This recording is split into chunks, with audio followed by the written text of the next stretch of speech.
Hello বন্ধুরা, কেমন আছো সবাই? আশা করি ভালো আছো। আজ অনেক দিন পর একটা ছোট্ট ব্লগ নিয়ে তোমাদের কাছে চলে এসেছি।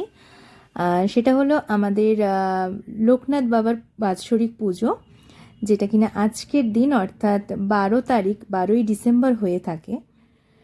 তো সেই পুজোরই কিছু মুহূর্ত তোমাদের সাথে ভাগ করে নিতে চাই। আজকের দিনটা কিন্তু ভীষণ শুভ। আজকের দিনটা যদি আমরা খেয়াল করি দেখতে পাই যে 12-12-24, যেখানে কিন্তু অনেকগুলো কম্বিনেশন আমরা পাচ্ছি।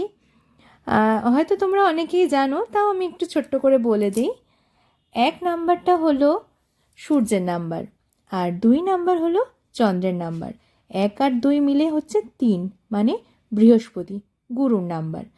আর 24-এর 2 আর 4 মিলে হচ্ছে 6, যেটা কিনা শুক্রের নাম্বার। তো আজকের দিনটায় আমরা কিন্তু সূর্য, চন্দ্র, বৃহস্পতি আর শুক্র 4 জনের কৃপা আমরা পাচ্ছি।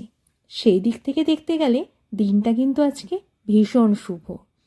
আর আমাদের পুজোও কিন্তু আজকে খুবই ভালো মতো আমরা করে উঠতে পেরেছি লোকনাথ বাবার কৃপায়। সেই মুহূর্ত তোমাদের সাথে শেয়ার করলাম। জানিও কেমন হয়েছে পুজো, কেমন লাগলো তোমাদের, কমেন্ট করো। ভালো থেকো সবাই। আবার দেখা হবে অন্য কোনো ব্লগে। ততক্ষণের জন্য টাটা।